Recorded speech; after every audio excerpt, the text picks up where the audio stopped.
And very quickly, may I call upon Sharmila Tagore and Kunal Basu to take the stage.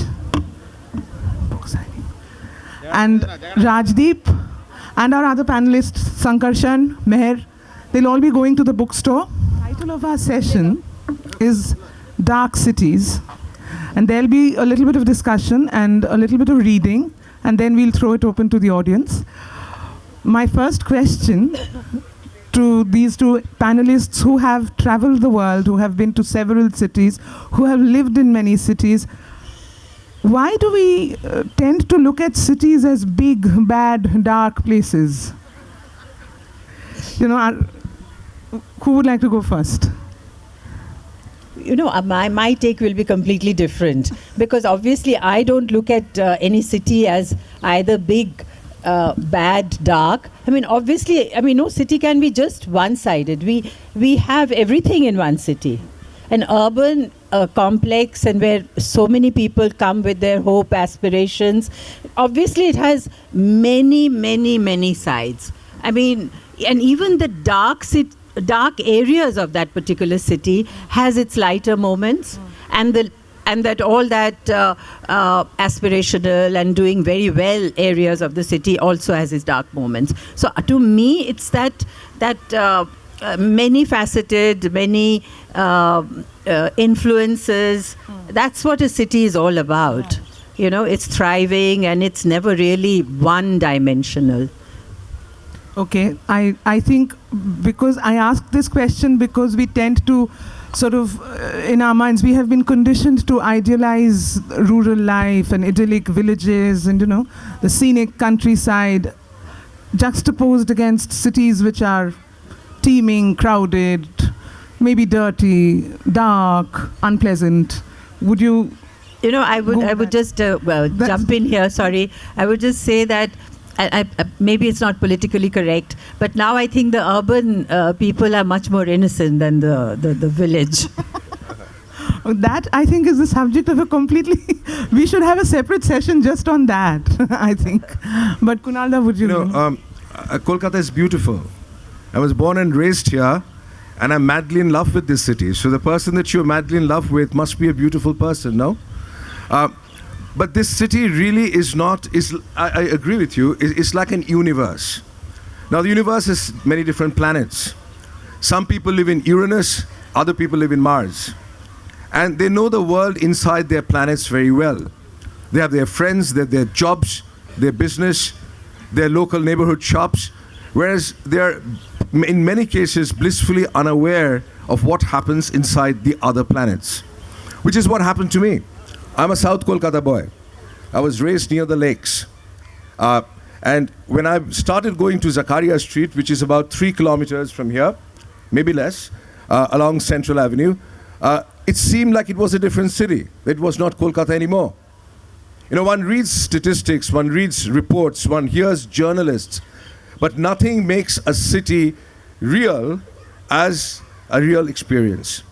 And when I started going to Zakaria Street, I felt, I am the outsider, and this is the real Kolkata. And that made me feel, how would people who live there, when they come to South Kolkata, when they come to Victoria Memorial, do they feel like they're outsiders? You know, I was waiting before this session got started, and I was walking around. And there are a lot of people who are visiting the Victoria Memorial. They're not coming here to the Literary Festival. They've come to see the stone lions. Yeah? And as they were walking around, some of them started wandering into this Literary Festival. And immediately some people say, no, go that way. Us taraf jaiye. Because they'd come into Uranus, they're from Mars. That's a very telling point, actually.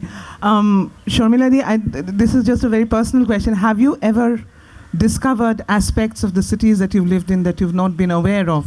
And, you know, the revelation that Kunal had that actually forced him to write a book. A book came out of it. Have you ever had such experiences? Well, exactly as what Kunal says, there's so many, in the broader vision of Kolkata, the broader boundary of Kolkata, there is Kalkatta, that is Bikram Seth, suitable boy, Kalkatta. and there is Kalkatta. And I think Kunal Basu's novel is about that Kolkata. And yes, I am very fortunate because I have been working in films, and that has given me opportunity to go to these areas. I mean, during Opu Shangshar, for instance, I can't say I've been to Kolkata, but I've been to Kolkata, Tala and that area. And I know perhaps I'm digressing and going away from Kolkata. This is part of the narrative. After the film, because when I worked in Opu Shangshar, I was just 13 years old. And it sort of was a wonderful experience. But 30 years later, Catherine Berge was making a film on Shaumitro.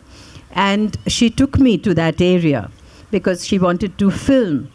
And believe me, 30 years later, that house was exactly the same. Nothing had changed. And, that uthon, the shiri, everything. And then I realized when I sort of, in a very crowded area, when I walked up the staircase and entered the roof, then I realized why Manikda had chosen that particular area. Because then when you got there, there was nothing, just the sky was the ceiling. And then I realized why Opu the poet would go there, because there is completely no privacy there. So yes, I mean those areas, and even during Kinugoal Argoli and many other films, I have been to, and being in films and being with people and not having that barrier, I've been kind of accepted and understood, and somewhere there are so many commonalities, and I can relate to all those three aspects of the big Kolkata. Yes, but yes, as you say, Mars and yes, so that those barriers exist, and then sometimes when you are aspiring and when you want to cross through, you find incredible resistance. Here to they said is taraf nahi us taraf jao, but otherwise there is such a lot of resistance when somebody wants to. One can't even, when you're born into privilege, you have no idea how difficult it is to get through that barrier. I mean, we are reading the papers, we know what's happening, and there's one instance has just been played out in Hyderabad. Yes, so it is very difficult. Yeah. I mean, Jagushini, you must allow me to digress as well a little bit, because I think our session becomes exciting because it's a session of digressions. And this one is about cinema. And in a curious way, it connects Sharmila Tagore. So when we were growing up in South Kolkata, we come from the cultured Bengali intelligentsia in a house full of books, in which, we never really went and saw Hindi films. There was nothing against seeing Hindi films. There was no taboo per se, but that's not something we did. Then one day my sister, who's 2 years older than me in school, she's here today, she comes home in a very agitated state and says, everybody has seen Aradhana. Only we haven't seen Aradhana. And my father says, what is it that you want to do? And she said, all of us must go see Aradhana. Okay? So we went to Lotus. Now if you know where Lotus is, it is closer to my Kalkatta. And there in that Lotus Cinema Hall, which is surrounded by a very different kind of clientele and people than my South Kolkata neighborhood, we saw Aradhana, and Gunguna still rings in my ears. And that's right, these films obliterate all differences, and everybody warms to a film, and there's a similar reaction. Yes. And that I think it's a great way to break down the barriers that you are talking about, because somebody sitting next to you watching Aradhana and Lotus could have come from where your protagonist in Calcutta comes from. So there the democratization would have been at work. It would have been. And when I was writing this book, it took about 2.5 years of research, largely because, as you were saying, the barriers are immense. It's not simply the economic barriers, but the sociological barriers. Now, what am I doing in Zakaria Street, prowling the streets? What am I doing going up the stairs of these old houses, which are architectural marvels actually, and flying kites with the boys up on the roof. Who am I?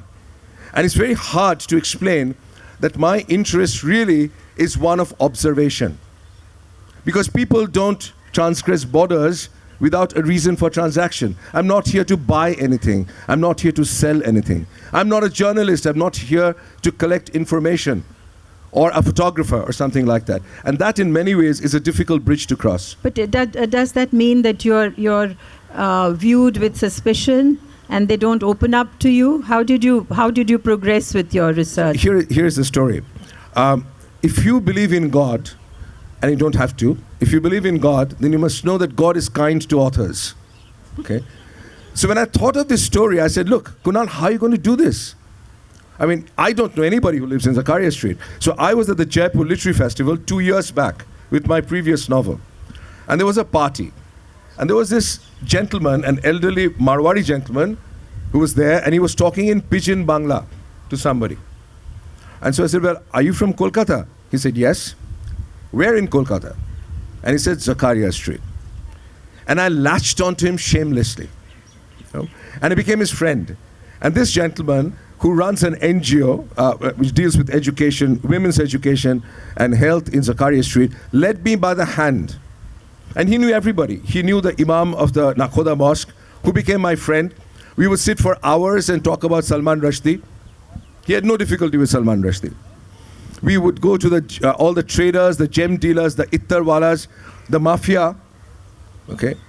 And I must have gone to so many shady bars that I don't want my friends to know.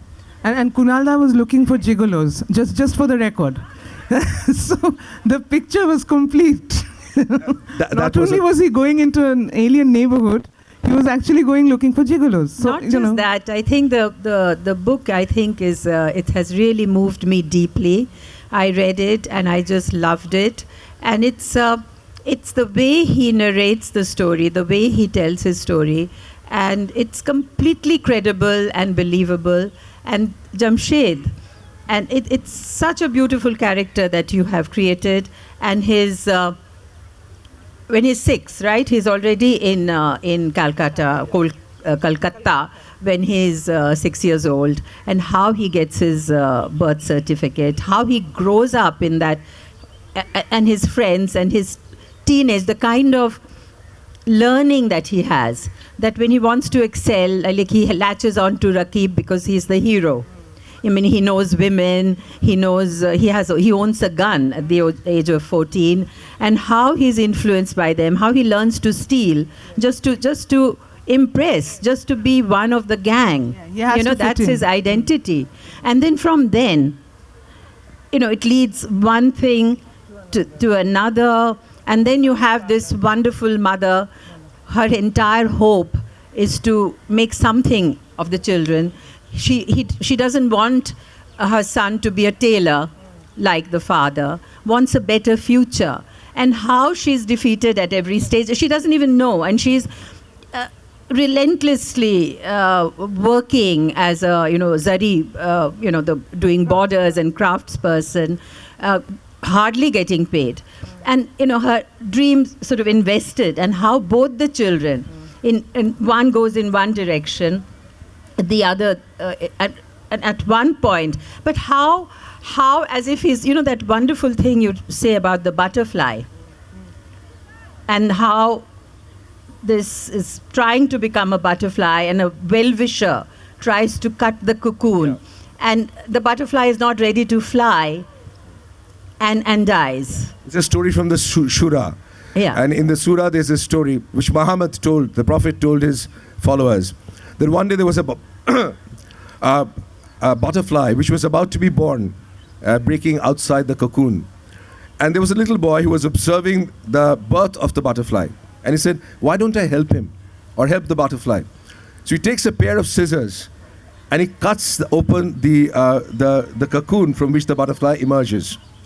But the plan of the person who created the universe was to make the butterfly struggle in the process of birth, because the process of struggle would make its wings strong and it would be able to fly. So when it comes out artificially from the cocoon, it is unable to fly and is squashed by somebody, which is what happens to a lot of people that he knows. Yes, And that is exactly, I mean, every time Jami tries to somehow the fate, the situations keeps sending him back. And he's just a pawn in a more sort of design, in a bigger design. And he can just never get out of it.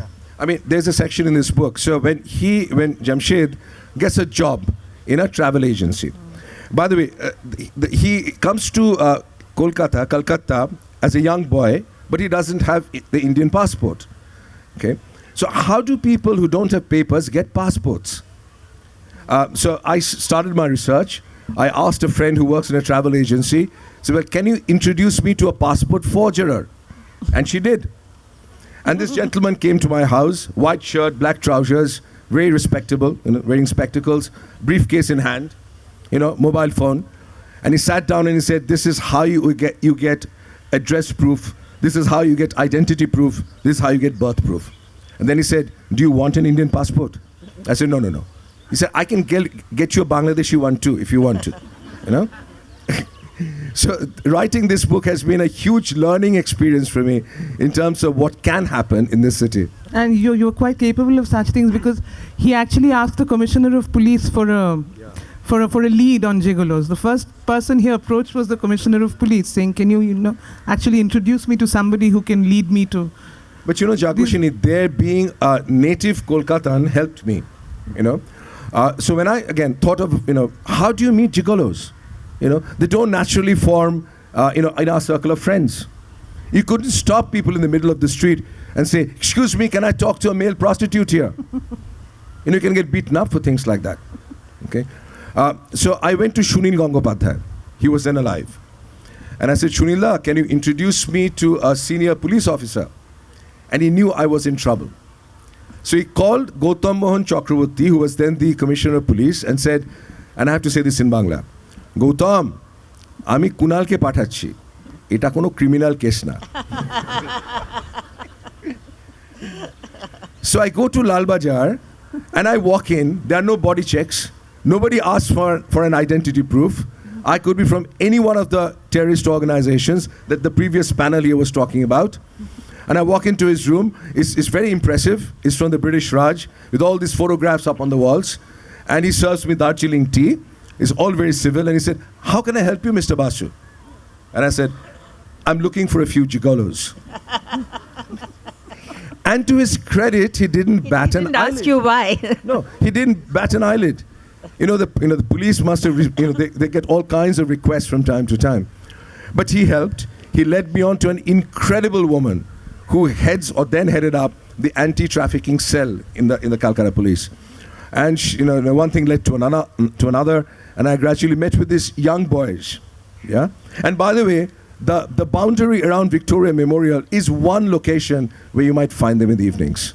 But when you're talking like this, I'm really getting upset, because I have invested a lot of emotion and love on Jamshed.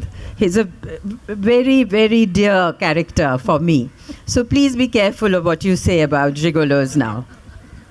And that's one of the, one of the things that strike you about this book, particularly Kalkatta, is that there is absolutely no value judgment in it. I think, it's something that is so matter of fact, and the narration is so very serene almost, despite the very dark, very disturbing passages that you occasionally, it's one of your most disturbing books that I've read at one level, and also very engaging, but very disturbing. And as you say, that there is such, all the characters, it's absolutely non-judgmental. Totally. And there are such beautiful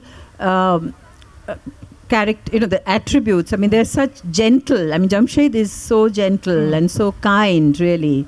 When you say that he's ready when he's arrested, or when Nandita does this sting operation, he's ready to apologize. He's ready to beg. He has no ego whatsoever. And Rani and all the other characters are so humane and so wonderful. This was important to me. I'm going to again digress a little bit about Indians writing about India. Okay, there is a strain of writing where if we characterize, India as a real dark place full of crooks. People who are larger than life are caricatures. They lie at the drop of a hat. They can steal and they're corrupt. There will be a certain kind of audience in the West for that. There will be a certain kind of appreciation in the West for that. Because one of the lenses, not the only lens, one of the lenses through which the outside world views us is not a very complimentary lens. Okay? But when I thought of this book and I started writing it, it seemed to me that the one thing that I cannot violate, under no circumstances, I cannot violate the essential humanity of these characters. That there are really no demons amidst us. It is only the circumstances and the very difficult circumstances that we subject our fellow citizens to that lead them to take up professions such as the ones described in this book. I mean, Jami's father becomes a satta, a bookie. And Jami asks his mother, my mother comes up and asks him for some money. And he says, what is this for? He said, your father has now become a businessman. He said, Abbu, a businessman? What will he do? He said, he's become a bookie, a pencil wala. And he said, but isn't that illegal? So his mother, Ruxana, says, I don't know whether it's legal or illegal, but it's the only way left for us to live. It's the only way left for us to live. Would you like to read something about that, Kunal? Now is a good time to probably read from. I could, if you want me to. There is maybe what I should read is I should read about the primary occupation of Jamshed, which is that of a male prostitute, of a gigolo, servicing women.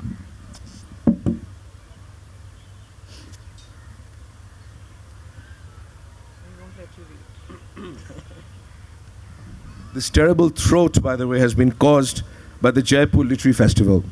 I came in this morning, and it was awfully cold in Jaipur. So, Jamshed goes to work in a massage parlor. And his handler or manager is a person called Rani. Rani is a hijra, a transgender person. And Rani teaches him the ropes. Okay? And this is Rani telling Jamshed what he can expect. You will know who comes for real massage and who just to sleep inside a sweet-smelling room. Some come here to dream, to run away from whoever they're living with. Others want to feel the breath of someone around them, to know that they're still alive.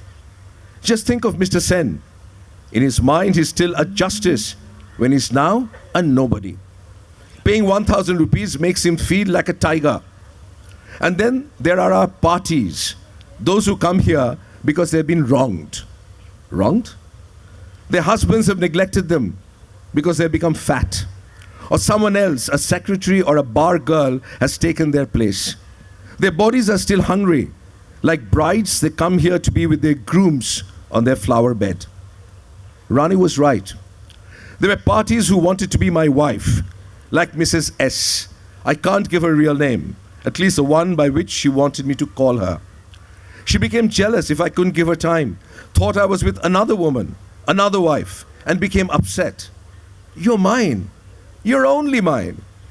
In her mid-40s and fair, she was still a tissa, a pretty girl, as we say in our line. Like a wife, she took time to undress, making faces in the mirror while turning the knobs of her earrings. Took my help in fastening and unfastening straps, combing down her hair afterwards. It took her a lot of time, the first time, a lot of talk. Have you ever been hurt by someone? She'd drawn a line across my heart with her nail, pressing down just enough to leave a mark.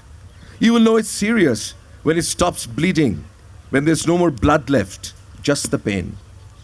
I thought she was behaving like Justice Sen, happy to talk while paying for massage. You need to make up stories to keep your party happy, Rani had advised me. If she's sad, tell her your sad story. If she wants to know what naughty things you do with other parties, make up the naughtiest story you can. Talk will make her hot, even if she was cold when she entered the room. I told Mrs. S about Afreen, Hing Mastan's young auntie, who'd come up to the roof of number 14 to watch me fly kites whenever she visited from Delhi, where she was a BA honors student. We had kissed behind the water tank. She used to send me notes in Urdu shairi that I was afraid to show others. I used to dream about her like my friends dreamt about film stars. I didn't want to do dirty things, just kiss and gaze at her face, smell her attar. You're making me fall in love, Jamshed. Mrs. S stroked my face. Afreen would be married soon, Ammi told us one day. Proposals had started to come to her sister Humaira from Agra and Lucknow, even England. She was special, stood first in exams, spoke English like a convent school girl.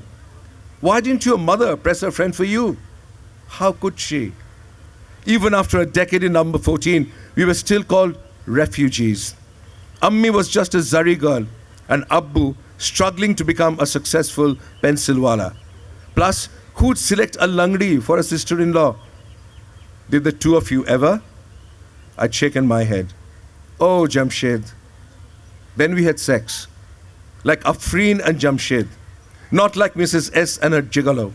It felt like we were hiding behind the water tank on the roof. My hands all over her chicken kameez, damp with sweat. Her salwar dropped down from her hips, smelling her attar, the azan in our throats.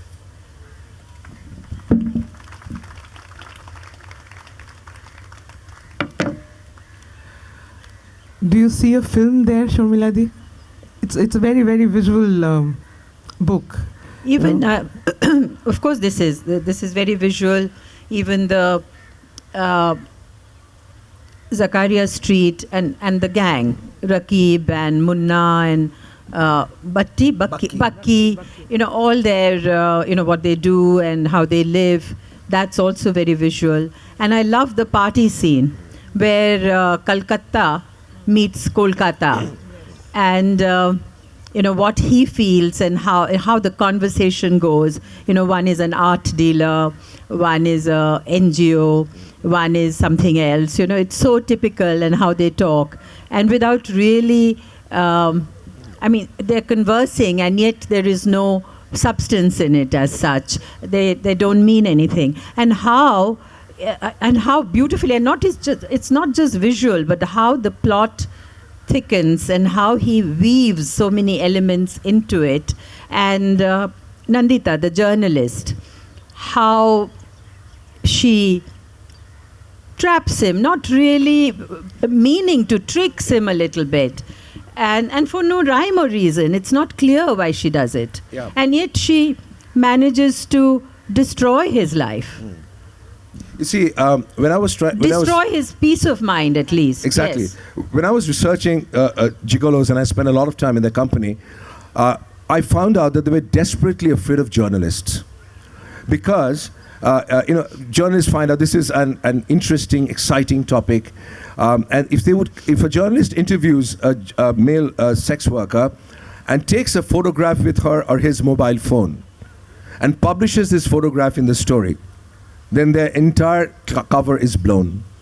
Because most of the gigolos are married. They have families who don't know. They lead double lives. And the incident that you're referring to is indeed where a person pretending to be a friend does exactly that, blows his cover. Okay, and this is what they're desperately afraid of. But to the point about Alipur, which was fascinating to me, again, as a South Kolkata boy, a middle-class Bengali, I'd never ever been inside an Alipur villa when I was growing up.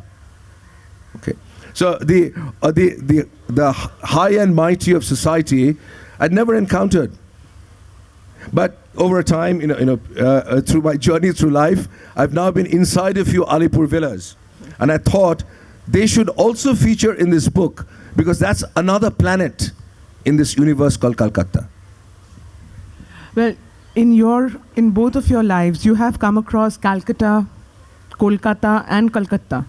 And yet, it was Calcutta that moved you enough to actually write an entire book about it. Yeah, my agent would say, my agent in England and publisher would say, Kunal, when will you write your contemporary Indian novel? And I said, when the story appears. I don't write themes. I wouldn't write a book, a non-fiction book on male sex work in the subcontinent. That's not what I do. So I have to think about a story. And the story took a long time in coming. And I think, on hindsight, why this story appealed to me is basically I'm bored in writing about the world that I know too well. You know, there's some people who are moved by familiarity, and there's some people who are moved by strangeness. I romance the strange and the stranger. But I think you do better than that, because to me, it seemed as if you know these people extremely well, and you empathize with them, and so you are like one of them. So it didn't seem as you were looking at them from outside, as you say, and I don't think you've romanced. They seem very real, really. Sometimes when authors write books, when I write a novel, and I would think, well, let me just change the plot in this way. Let me just add a character like this, and then the story will flow better. Yeah, all of us think like that. Those who write stories, because we are not, in a sense, fiction is not about facts. But what was strange in the process for me writing this book is, I couldn't write anything that did not seem real. I couldn't make up things purely for the sake of the narrative, purely for the sake of the story. It had to ring true to my ears. You know, there's a section in this book which is controversial in the context of Kolkata. The last elections is here. The elections in which the left front lost after 34 years and the Trinamool Congress came to power. And people have asked me, why did you put in, and it's a fairly substantial section, why did you put in this election? Okay. Well, first of all, you can't write about Kolkata without thinking about politics. Okay? It's such an integral part of this city. But what also came through to me as I spent time in Zakaria Street and Chitpur and Kolutola is that change in regime does not mean that a different party now occupies Writers' Building or Nobanno. Okay? What it means is all micro relationships in each neighborhood gets changed. So Rukhsana, Jami's mother, has a lot of clout with the butcher because she comes from the house of Mustaq Ali, and Mustaq Ali was the leader of the Communist Party, and the Communists were in power. So she would walk into the butcher's shop and demand the best possible cut. Even the birth certificate gets done because of... yeah. The birth certificate is done, Jami's birth certificate is done because of the patronage of Mushtaq Ali, Uncle Mushtaq, Comrade Mushtaq. But when Comrade Mushtaq loses, then Rukhsana's power of bargaining with the butcher goes down. Okay? This is the reality of politics in this city. That all the micro relationships in these neighborhoods get realigned when there's a regime change. But I have one question. I mean, you could have allowed Jamshed, at least, the last, you end. Why did you not allow him to survive his destiny, so to speak? Good question. I shouldn't give the ending away. Yes. I shouldn't give the ending away. That's a spoiler alert. Yeah, but again, I think sort of this, the question that was paramount in my mind as I spent time with these guys, okay, these boys, what is the best case scenario for them? What is the best thing that can happen to them? And you know what? They believe that the best thing that can happen to them is to get a visa to go to Dubai, or to Saudi, okay, or to Oman, or to Qatar, okay, where they can earn tax-free riyals and dirhams and send them back to their families so that their sisters can be married off, so that they can buy a flat and move out of the ghettos that they live in. Okay, that's probably the best case. It didn't appeal to me. In the case of Jami, that exit didn't appeal to me. In a way, I've drawn a parallel here in this novel. Let me say this without giving the ending away. With Job Charnock, who lies buried not far from here. Yeah? And I was trying in some ways to hint that Jamshed Alam the Gigolo is Job Charnock reincarnated in flesh after hundreds of years. That here is this stranger who has come to this city, Job Charnock from England, Jami from Dhaka, from a refugee camp, built a life for himself, and now there is no exit for either one of them. You know, Charnock didn't want to leave. After his tenure was up in the East India Company, he was told that he can go back to England. He refused, and he lies buried here. That's, I think on that note, yes. Shum- I wanted to ask you one last question before we take questions from the audience, if any. In your all your travels around the world and all the cities that you've visited, which city or cities have left their imprint on you, either in a positive or a negative way, so much that you remember it all your life? You know, a city that has stayed with you. Because we tend to, as I say, vilify cities and look at them as these unidimensional, big, dark, crowded, bad places. What is your abiding memory of maybe some of the cities, as a city that really affected you profoundly? Say Kolkata, please. Well, you just took it. Absolutely, I agree, because I would say Kolkata. Because, yes, absolutely. Because the energy, I mean, look at the, somehow we managed to take everybody along in this city. The differences are not so much. Doesn't jump out. And everybody is going, I mean, it's a masses of people wherever you go. I mean, just when I was walking in, there's so much happening. And yet, I just came recently for the International Film Festival, and the buzz and the interest and the queuing up. Same with Literary Fest, same with the book fair, same with everything. I mean, there is a lot of, everybody has an opinion. Everybody has an opinion, everybody gives it, and the photographers, and they would start fighting. I had gone to this Netaji thing. And there was such confusion, everybody screaming at everybody else. But it's I don't know, and there is the feeling of belonging.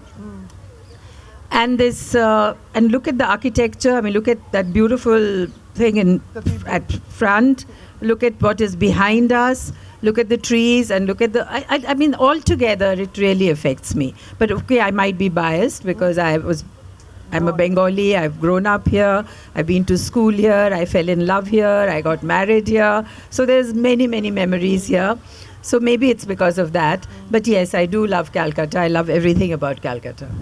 But in a strange way, I completely echo what Sharmila is saying. I was born and raised here too.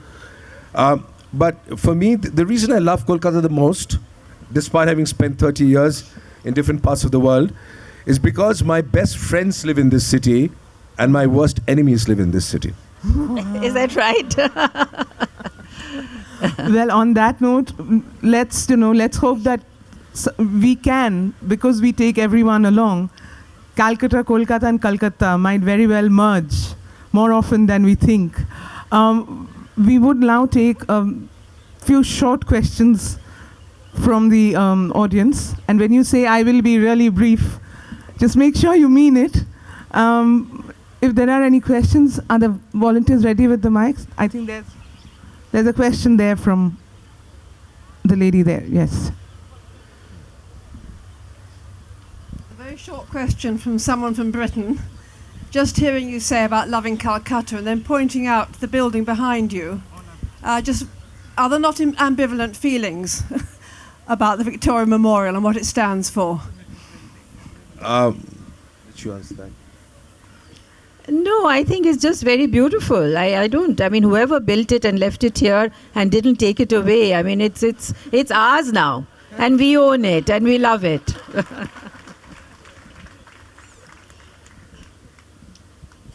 Other questions? Hey.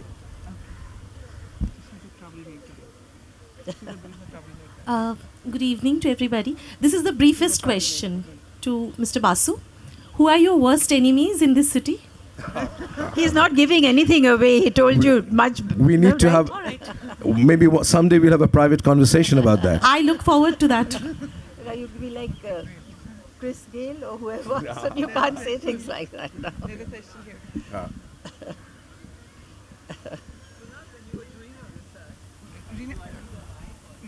We can hear you.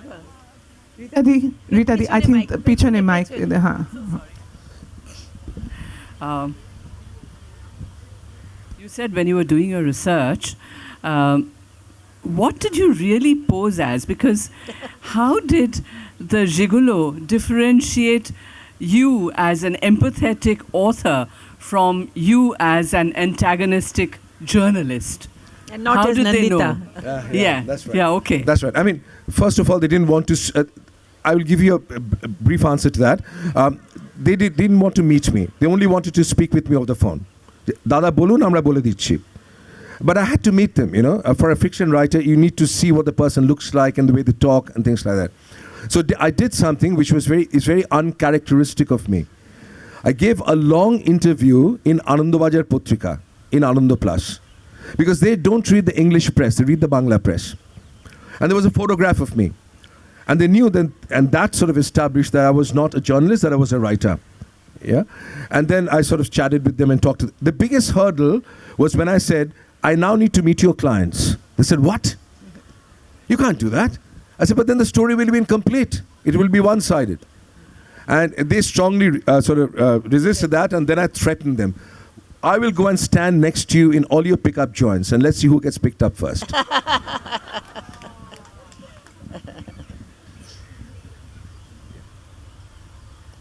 Do you think that was a selfish thing to do? I have to ask this question. Do you think they were threatened, cowed into talking to you? They laughed because this is a man with white hair. Okay. Value judgments around every corner. Okay. Well, next question is.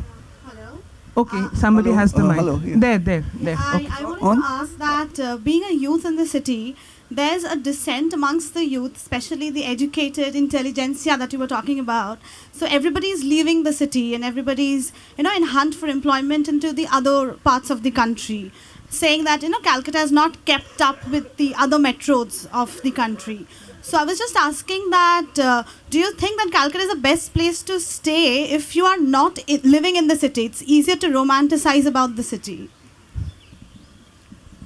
Well, in a nutshell, I would say I've grown up in very turbulent times in Kolkata in the 70s. Far more turbulent than what you see now. Universities were getting closed. Yeah, because exams were being postponed. But the true lovers of Kolkata, this can't be a prescription to everybody. Everybody finds their own peace. And the peace that I would hope that many young people today in Kolkata would find is to create the city that they would like to live in, rather than having the city being handed to them. Sharmila, would you like to answer that question also about being, about it being easy to romanticize about a city that you don't live in because it applies to you? Well, I've also grown up in Calcutta, and I think I evolved a lot in Calcutta. I wasn't stunted. I didn't feel hemmed in. I kept growing, and I had many interests. And yes, my work took me outside of Calcutta, because from regional visibility, I wanted national visibility, and I wanted to go to the bigger, and Hindi films gave me more visibility. But I kept coming back to Calcutta. I never left. I continued to work in Bengali films. My last film was Antoheen. But beyond that, I participate in a lot of, So I come back about 4 or 5 times a year, and I was part of this Kolkata group of Amartya Sen. My bond with Calcutta hasn't changed. I mean, nobody asking you to stay static at one place. I don't think anybody should, and especially young people must go around, see the world, go somewhere. But don't leave Calcutta. Don't break your bonds, and keep giving back to Calcutta. And as Kunal said, that you need to also make it better by contributing it. So I hope that answers your question. Yeah, I think it does. This gentleman, yes, please. Calcutta indeed is a beautiful city, and day by day you see with additions and new areas developing, it's becoming more beautiful. But certain heritage places are, sometimes altered. Like if you, in Victoria Memorial, it's a big canvas, you see, then we have, suddenly, we have Aurobindo, though I admire him, you see, standing out over there in a canvas which was essentially created by Lord Curzon much before, you see. And though he struggled for free India, Sri Aurobindo fought for India, do you think it's justified to, to interfere into another person's canvas? If I have a painting which I have done, I wouldn't like anybody else to, Look, you're touching on an important point, but this is a please. very complex issue to address.